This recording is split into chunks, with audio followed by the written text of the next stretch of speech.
지상물 매수 청권입니다. 경관 건물이나 공작물의 소유 또는 식목, 체험, 목축을 목적으로 하는 토지 임대차에서 기간 만료로 임대차가 종료되고 임차인소의 지상물이 남아있을 때 임차인은 계약의 갱신을 청구할 수 있고 임대인이 거절하면 지상물 매수를 청구할 수 있죠. 형성권이고 평면적 강행 규정이죠. 그게 토지 임차인의 지상물 매수 조건입니다. 그러니까 형성권이기 때문에 지상물 매수 조건이 행사가 되면 매매 계약이 체결이 되죠. 그때 대금은 청구권 행사 당시 시가, 이게 매매 대금이라는 게 판례입니다. 따라서 임대인은 임차인이 기존 건물을 철거할 때 들어간 비용, 또 건물을 신축하기 지출한 비용 다 보상할 의무가 있는 게 아니고요. 청구권 행사 당시 시가를 계산해서 그걸 대금으로 지급하면 됩니다. 34번 틀렸고요. 자, 지상물 일체를 포기하는 약정이죠. 지상물 매수 청구권도 편면적 강행 규정이기 때문에 특별한 사정이나 무효가 됩니다. 36번 원래 지상물 매수권은 기간을 정했는데 기간이 만료된 경우 행사하지만 만약에 기간을 정하지 않았다. 그럼 민법 635조에 의하여 당사자는 언제든지 해지 통고할 수 있죠. 그러니까 토지 임대차에서 기간을 정하지 않았는데 임대인이 해지 통고를 해버렸어요. 그럼 임차인은 어떻게 되느냐? 그때는 지상물 매수를 청구할 수 있다라는 게 판례입니다. 그래서 토지 임차인의 지상물 매수 청구는 두 가지 경우. 기간 만료, 갱신 청구 거절당한 경우 하고요. 기간을 정하지 않았는데 임대인이 해지 통고한 경우, 두 가지 경우에 지상물 매수 청구할 수 있다. 따라서 임차인의 채무 불이행을 이유로 임대차 계약이 해지된 경우에는 당연히 매수 청구 같은 건 인정되지 않게 됩니다.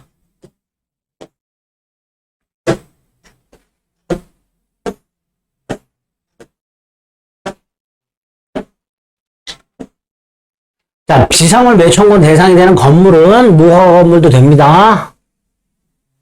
또 건물의 경제적 가치가 있는지 없는지, 임대인에게 쓸모가 있는지 없는지 여부도 매수권 행사 요건이 아니게 됩니다.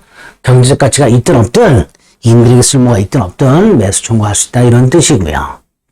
다만 임차인 자신의 특수 용도나 임차인 자신의 특수한 사업을 위해 설치한 물건이나 시설, 이거는 지상 매수 청구 대상이 아니다, 이렇게 되겠죠.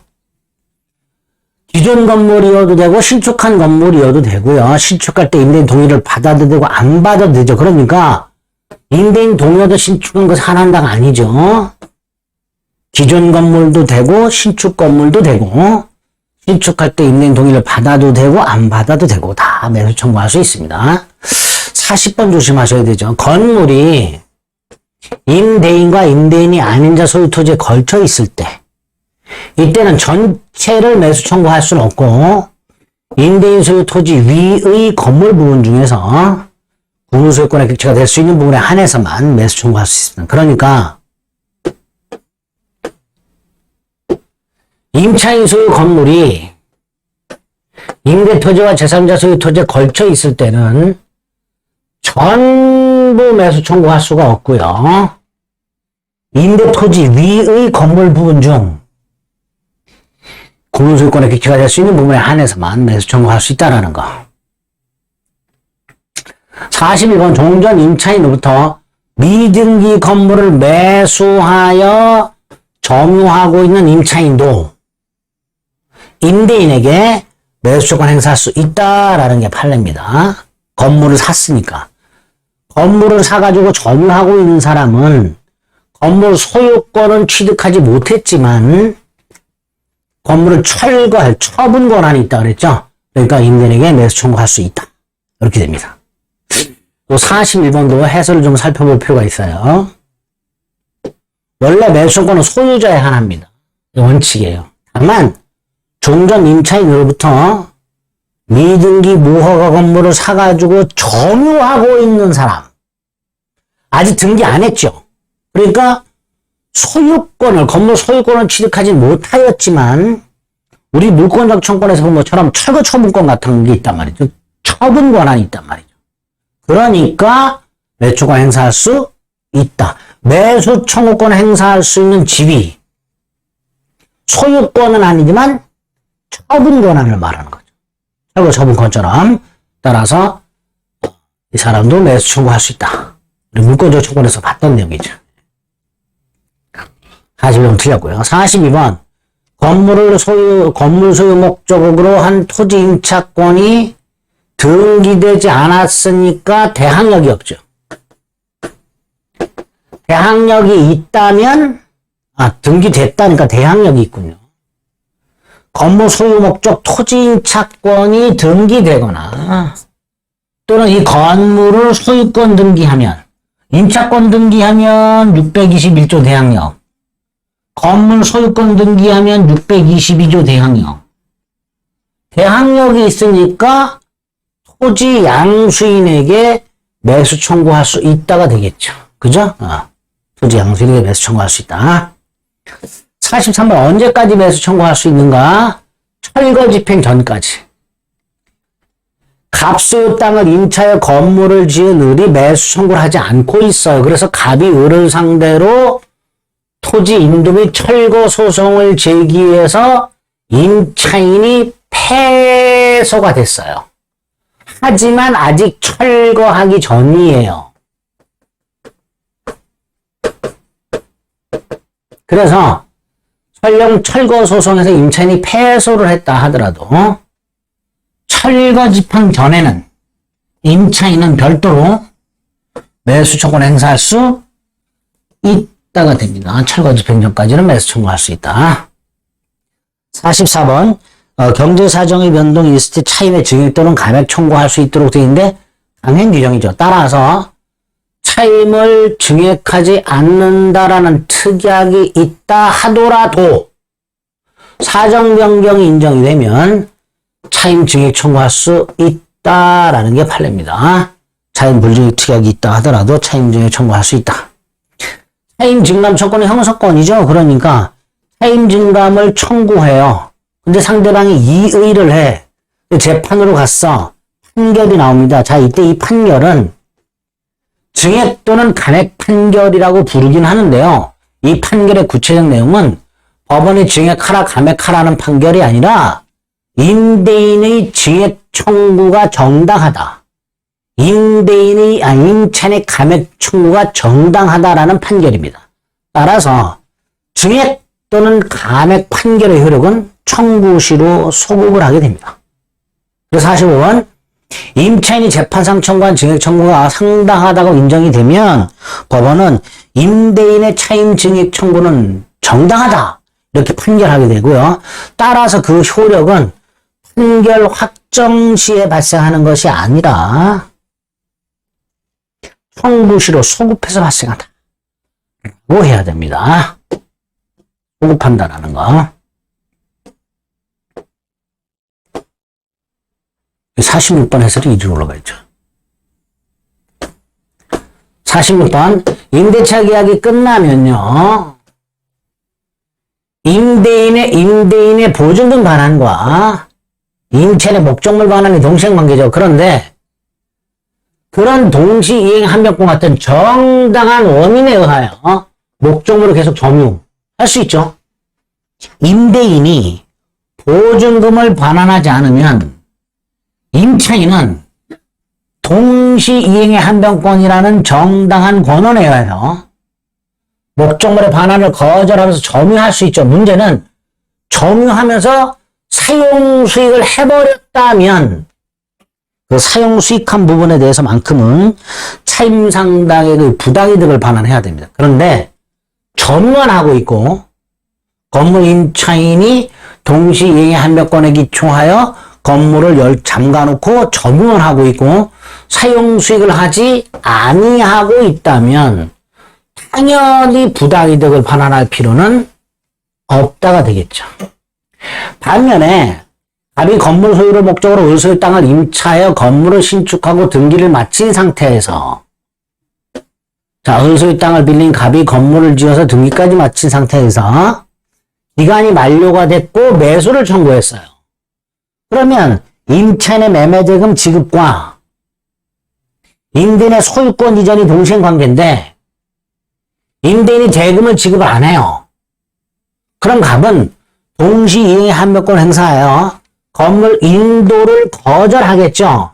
근데 인도조를 거절하면서 토지를 점유만 하는 게 아니라 사용까지 하고 있단 말이죠. 그죠? 그러니까 그 사용수익에 대한 부지 사용수익에 대한 인묘상장 반환을 해야 되겠죠. 단순히 점유만 하고 있으면 부당이득 반환 의무가 없지만 지금 어차피 건물을 지어서 땅을 점유만 하고 있는 게 아니라 사용도 하고 있잖아요.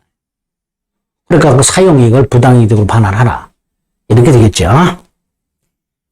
48번 목적물이 멸실됐어요. 자, 임차인은 목적물에 대한 반환 의무가 있는데요. 목적물이 멸실됐어요. 그럼 임대인은 임차인에게 책임을 지라 그러겠죠. 그럼 임차인은 뭐라 그럴까요? 내 잘못 아니라고 주장하게 되겠죠. 그러니까 잘못이 없다는 걸 임차인이 부담하죠. 임대인이 임차인에게 야 물건 반환해. 임차인이 멸실됐는데 그럼 임차인은 뭐라고? 그럼 손해를 배상해. 그럼 임차인은 내 잘못이 아니다라고 주장을 하게 될 것이고요. 주장을 했으니 증명을 해야 되겠죠. 따라서 임대차 목적물이 멸실되었을 때 임차인은 그 잘못에 대한 증명이 없음을, 그러니까 자신에게 잘못이 없음을 증명할 책임이 임차인에게 있다. 이렇게 됩니다. 49번은 임차권 양도 목적물 전대죠. 일단 임차인은 임대인의 동의 없이는 임차권을 양도하거나 목적물을 전대하지 못하고 만약에 임차인이 임대인의 동의 없이 임차권을 양도하거나 목적물을 전대하면 임대인은 계약을 해지할 수 있는 다만 임차인이 임대인의 동의 없이 배우자에게 목적물을 전대. 이거는 임대인에 대한 배신적 행위가 아니다 이거죠. 임대인에 대한 배신으로 볼 수가 없다 이런 뜻이죠. 그럼 당연히 임대인은 계약을 해지할 수가 없다. 이렇게 됩니다. 50번 임차인이 임대인의 동의를 얻지 않고 제3자 임차권을 양도했는데 임대차가 존속하고 있다고 돼 있어요. 임대차가 존속한다는 건 임대인이 계약을 해지하지 않았다 이런 뜻이에요. 임대인이 계약을 해지하지 않았으니까 임대인은 기존 임차인에게 여전히 차임을 청구할 수 있죠. 그러니까 제3자에게 이중으로 손해배상이나 부당이득 반환 청구할 수는 없게 됩니다. 임차인에게 차임을 청구할 수 있으므로 제3자에게 이중으로 부당이득이나 손해배상을 청구할 수는 없다. 51번은 적법인 전대라고 되어 있는데 적법전대에서 자 갑이 을에게 임대, 을이 병에게 전대, 근데 갑이 동의. 자 이때 적법 전차인 보호장치 중에 하나가 갑이 을과의 계약을 해지했을 때 그 해지 사유가 있을 거 아닙니까? 그 사유를 병에게 통지하도록 하고 있어요. 통지하지 않으면 임대차가 해지했다고 병에게 주장을 못하도록 해놨습니다. 그런데 예외가 있죠. 임차인이 이익 이상 차임을 연체해서 해지된 경우 이때는 그 사유를 통지하지 않아도 통지하여야만이 아니라 통지하지 않아도 해지로서 대항할 수 있다. 이렇게 됩니다. 원칙적으로는 해지 사유를 통지해야 되는데 안 해도 되는 게 하나가 있다. 이런 뜻이죠. 52번은 별거 없죠. 임대차가 끝났는데도 임대인이 보증금을 반환하지 않는다.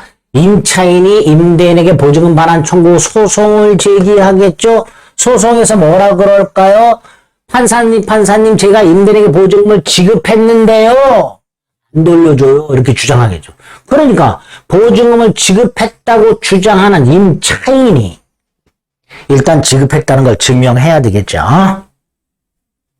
53번. 자, 이 보증금은 임차인이 임대인에게 목적물을 반환할 때까지 발생한 손해, 임대인에게 발생한 손해, 임차인이 차임을 연체했다든가, 임차인의 목적물을 훼손시켰다든가, 또 지금처럼 임차인이 차임을 연체했고, 그래서 임대인이 계약을 해지하고 부동산을 돌려달라, 연체채무를 지급하라는 소송까지 지겠다. 이 소송 비용, 변호사 비용 같은 거 말하는 거 아닙니다. 송달료 같은 소송 비용을 말하는 겁니다. 이것도 보증금에서 당연히 공제한다라는 게 판례죠. 그래서 임차인의 목적물 반환과 임차인의 보증금 반환이 동생관계인데, 이때 이 보증금은 임차인이 목적물을 반환할 때까지 발생한 연체차임, 목적물 훼손에서 나오는 손해배상, 그리고 소송비용, 이런 것들이 당연히 공제된 나머지 잔액보증금 반환 의무가 임차인의 목적물 반환과 동생관계다 라는 게 판례입니다. 따라서 당연히 공제할 수 있다. 이렇게 하면 되겠죠. 자, 54번 우리가 취소해서 봤죠. 임차권 양도 계약 및 권리금 계약은, 이 권리금 계약은 임차권 양도 계약의 종된 계약이죠. 분할 불가하죠. 따라서 일부 취소 안 되지요. 그 제가 거의 공식처럼 기억하시라 그랬죠. 계약 및 특약이 있을 때 특약에만 취소 사유가 있다 하더라도 특약만 취소할 수는 없다 그랬죠. 그거 말하고 있습니다. 따라서 54번도 틀린 질문이 되겠죠. 이런 식으로 봐주시면 되겠습니다. 임대차까지 다 살펴보셨고요. 민사특별법 판례인데, 민사특별법 판례는 조금 까다로워요. 그러니까 요거는 판례 하나하나 결론을 암기한다 생각하시고 접근하시면 되겠습니다. 특별법은 시간을 좀 달리해서 보겠습니다. 수고하셨습니다.